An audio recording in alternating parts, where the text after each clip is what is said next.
disclaimer.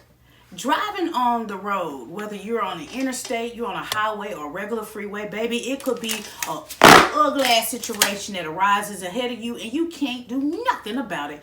So this is why they tell you to drive for you and for everybody else and to be 100% attentive, not distracted. So if something happens out the way, you can at least try to deviate by merging or swerving or hitting the brakes. But in certain situations, you can't. Now, I want to show you a video of what really happened when a tire flew back from either an 18-wheeler truck or, you know, one of those other trucks, one of those little delivery trucks, what may have you.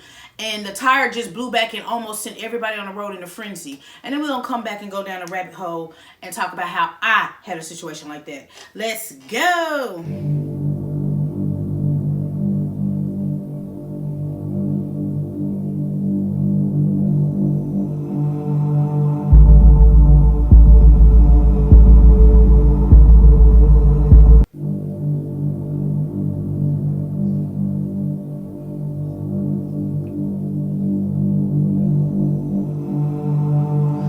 First of all, I love the way that truck set up to move that forward, baby. That's that four-wheel drive I need in my life, okay?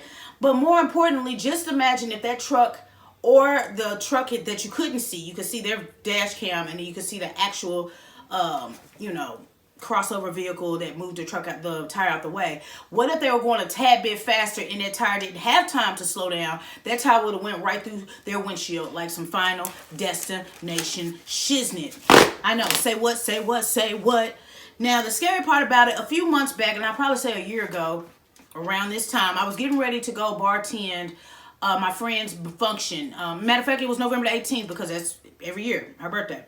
And I was driving down Interstate 20. If you ever in Dallas, Interstate 75, death trap. Interstate 20, accident trap. Interstate 30, pray. Okay? Pray you make it today. Those are rough. Those are rough freeways because there's always potholes. There's always things flying off people's vehicle. They're always under construction and people are always going 10 to 15 miles over the speed limit.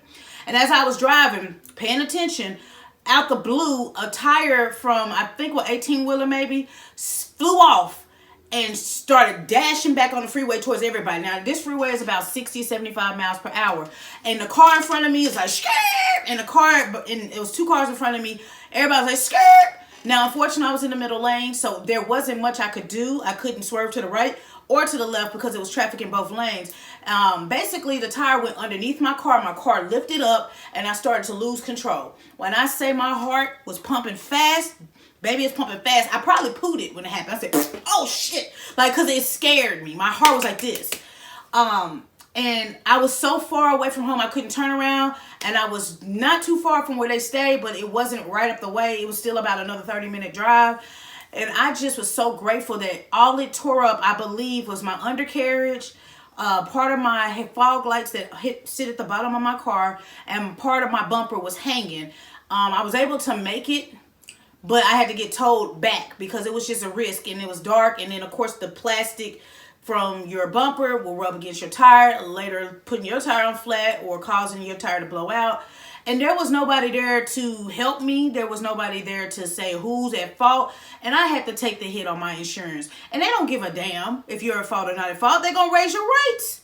So thank God I had insurance, but at the same speed, who want to pay for something they didn't cause? The 18-wheeler, I think when I drove up a little bit further, I think I saw them pulled up maybe a mile ahead. So he didn't even know that the tire did that. But imagine if everybody was going a tad bit faster, or better yet, nobody swerved. And each one of us hit that tire, because that's a big-ass tire. And we all equally flipped over. That would have been death. Okay? So when we go out, we have to remember that you could be driving as safe as you want to be, but anything around you could happen. And it's hard to say stay attentive, stay alert, because if you're on the opposite side of the freeway or the street, or you're in a lane that's designated to travel straight, you're not expecting logs to fall off a truck. You're not expecting falling rocks to come off the side of a cliff. You're not expecting unnecessary water to flood the freeway. Like, you're not expecting these things, a tire or a rock flicking back and hitting your windshield. So all of these things could happen. So not only am I talking to you adult drivers, but your children that are now learning how to drive, they may be 1 or 2, 3 years in the game. This is the things that they have to also be attentive for. Because in addition to all of these weather-related or just road-related incidents, you still have people that drive intoxicated and they drive high. So that's another thing you got to worry about. Possibly being rear-ended or T-boned or hell, just sideswiped. Because every day is a risk when you get in that car. Stick the key in the ignition, hot as hell in the kitchen. R. Kelly.